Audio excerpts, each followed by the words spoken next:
Hi guys, it's Shreya here and welcome back to my channel Beauty and the Code. So I posted my Plum body loving haul just a couple of days back and I got some messages from you guys to be reviewing their body mist that I showed in my haul. So these are the two body mists that I'll be talking today in today's video. It's a proper review where I will discuss the notes breakdown for these, how they perform and everything that you need to know about these two fragrance mists from Plum Body Loving.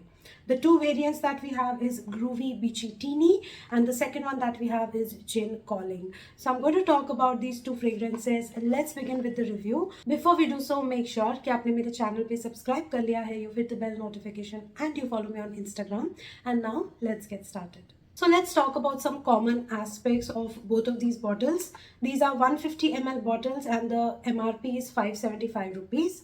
Now, if you go to Plum Goodness website and you apply some coupons, you'll get it around 450 rupees after discount. That's the kind of pricing that I got these for. Both of these fragrance mists are not tested on animals. They do not have phthalate, paraben and all of those goody stuff that Plum Goodness maintains. That is also maintained in these two fragrances as well. So now let's focus on this one perfume. This one is Gin Calling. Now this is how the packaging is. Comes in this cardboard box which is very colorful and very beachy, and it's like it speaks a summer to me. Like the color combination and everything is just so amazing. The graphic is amazing, and this is the overall like detailing over here, all the details about the product and everything in here.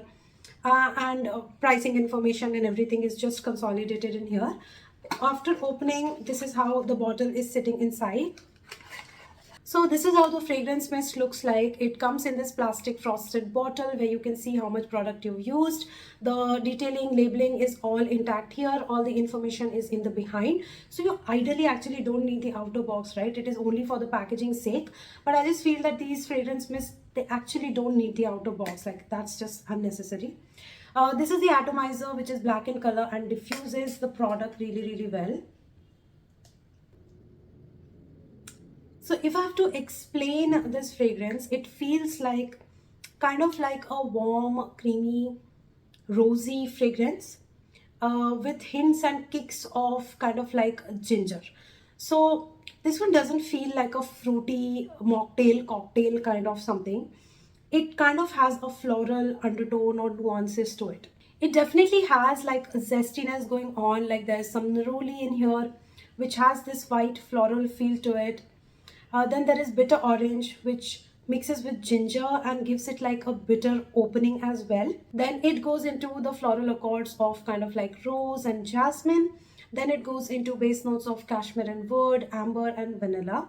So basically, in a nutshell, this is more or less like a floral fragrance with some woody elements with a kick of ginger in it. Overall, when I look at the bottle, I see a lot of colorful, a very lively kind of a feel when I look at the bottle. The name is also Gin Calling. So in my head, I had that this would be a boozy, zesty with a lot of ginger kick to it.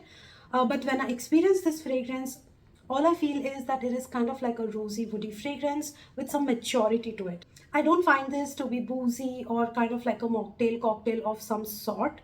And this is something which I feel is not very unique to my nose. I really wish the ginger note could have been slightly prominent. But overall, like I said, I feel this to be a kind of like a very nice and mellowed kind of a rosy woody fragrance. Coming to the performance, I used around 7 to 8 sprays of this fragrance mist and I got a longevity of around 3 hours. I also tried and tested this when I went out and versus when I was at home. So definitely when I was at home, I got a longevity of 3 hours. When I stepped out, I got a longevity of 2 hours because Hyderabad is relatively hot even during winters. It's not that cold. So the performance was still not very good with this one. Coming to projection and sillage, both are pretty moderate. I did not feel that this was leaving a beautiful trail. I did not get any compliments on this one, and the scent bubble was also kind of moderate. It was not something that I was enwrapped with something very warm and cozy and something that was like immensely gorgeous and different. So this fragrance mist is kind of something which is not unique in my collection, and this is not something what I was expecting it to be. My overall rating for this fragrance mist is kind of 6 out of 10. Moving on to the second variant, which is a Groovy BeachTini. This is how the outer packaging looks like. It comes in this kind of like a pink, purple, yellow combination going on. Again, very colorful, very lively, very beach appropriate kind of packaging. Then the details are right here. Some of the details are mentioned right here. And the pricing and all the details are mentioned at the bottom. Now, on opening this is how the fragrance mist is sitting inside. So this is how the fragrance mist bottle looks like. Again, comes in this kind of like a frosted bottle, and you can see the juice color in here. This is the packaging, like how the outer packaging was very colorful. The similar thing is maintained here. Rest of the details are here at the back. Again, same, there is like a cap and a black atomizer that diffuses the product really well. This one has a most gorgeous opening to it. It opens up with very juicy red berries. I mostly get like a creamy strawberry feel in this fragrance. Like how Yara opens up, I kind of like it. This one reminds me of Latafa Yara. And I think Latafa Yara and this one will go very good in layering combination as well. It has a very creamy strawberry cakey kind of an opening going on to it. It does have the brightness and juiciness of blackcurrant and some zestiness of lemon. But trust me, lemon is very much in the background. There is no prominent like citrusy zestiness available in here. It's just playing its role in the background. And the berries and blackcurrant is something that is taking the front seat. Then it goes into the mid notes of rose, jasmine and lily. Somehow rose and jasmine seems to be common between the two. So all the difference that is being made in this fragrance is based on the top notes and the base notes, because the mid notes are pretty much the same. So based on the kind of fragrance you're looking for, if you're looking for a rosy mature fragrance, you should go for gin calling. If you're looking for like a rosy fruity fragrance which is more sweeter, you should go for this one. Now the best part of this fragrance is rose is there, but again it does not come out as a prominent note, whereas the fruits that are present in this, like the berries and the blackcurrant that's present in this, that actually takes a more prominent role in this perfume. Now the base notes of this fragrance is something that makes it most interesting for me. It has a very deep sweetness of vanilla and praline, and that is making a lot of difference in this fragrance. Gin calling में vanilla कम था, it is less sweet, it is more floral. This one is completely like a very berry sweet juicy fragrance. So the vanilla and praline in this are pretty dominating.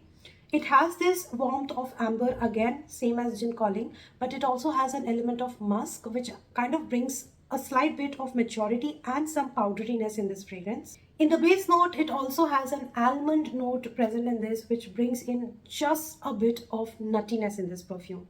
This fragrance is like very bright, very fresh, very uplifting, fruity, juicy. It definitely has like a tropical feel to it. This is something where you can imagine a girl who's like sitting in her bikini. She's soaking herself in the sun. She's enjoying the beach and the waves. And, she's sipping her mocktail. This is that in a bottle, like that scenario in a bottle. This just explains everything that's going around. There is like airiness, breeziness, freshness, upliftment in this fragrance. It just calls tropical vacation to me. Now coming to the longevity for this one, around again 6 to 7 sprays of this gives me around longevity of 4 hours. This one worked better with my skin chemistry as compared to gin calling. I found that the performance was slightly better. I was getting wisp of this throughout the 3-4 hours that it was on me. So kind of felt that yes, it's there, I can feel it, and it had a good and decent kind of like a scent bubble. This was again not something which was very projective or was filling the room. So I'll say that the projection and the sillage is just about moderate. And the overall feel of this fragrance was very kind of like happy and very vacation kind of. So I really like how this fragrance feels on me. Since this fragrance is kind of like a fruit bowl, it's very easy to have this kind of fragrance mist do a layering combination with wide variety of perfumes. You can layer this with an freshy fragrance to make this more like an aquatic, fruity, fresh fragrance. You can also combine this or layer this with a woody fragrance, which will add more depth in this fragrance. And it will make it more mature and it will make it more kind of like sophisticated. Then you can go ahead and add a more layer of vanilla in this fragrance, which will make it more sweeter, more juicier, more fruitier. Or you can add a musky and amber based fragrance to make it more warm and powdery. So this is kind of a very versatile fragrance out there. Now this is something that definitely reminds me kind of like Dark Kiss from Bath and Body Works, but I do have to say Dark Kiss from Bath and Body Works is much denser and it's more perfume like than this one. This seems like a mellowed or a watered down version of Dark Kiss, or maybe like a more brighter version of darkest. But all in all, what I'm trying to say is this reminds me of a DNA which is like similar to something that Bath and Body Works would do. My overall rating for this fragrance mist is 8 out of 10. So I have two reasons for giving it 8 out of 10. First is I'm not very happy with the performance. It's kind of like average. The second one is the pricing. This one is like for 575 as the MRP.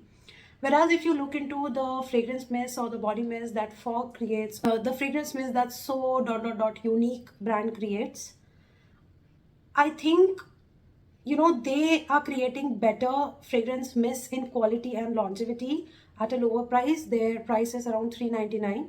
And also there are so many brands available in India which are doing very good body mist without that higher price tag. So kind of like cutting marks for those two things. So all in all, this was my opinion for these two new releases of fragrance mist from Plum Body Loving. Out of all the fragrance mists that are available in Plum, my best ones still to the date remain the Vanilla Vibes, the Hawaiian Rumba, and then the Smoking Vanilla. I think these three are still better, and they still stand out as number 1, 2, 3 for me. And this may take the 4th place is what I'm thinking. Still not very sure. Like what I'm trying to say is these are good releases, but these are not the best that Plum has released so far. I think the original ones that they have already released are still better. So I'm going to leave it up to you to decide whether you want to purchase these or not. This was my opinion. I can certainly use these, get done with these, but it's not something that I will be repurchasing. Like I'm not looking forward to repurchase this. I think they are okay. They're not too bad, not too good. Something which is very average release in my opinion. So that was my brutally honest review about these fragrance mists. I hope that you enjoy watching the review and it was helpful for you guys. Thank you so much for watching. Please subscribe to my channel, hit the bell notification, follow me on Instagram, and I'm gonna see you very soon in my next video. Bye.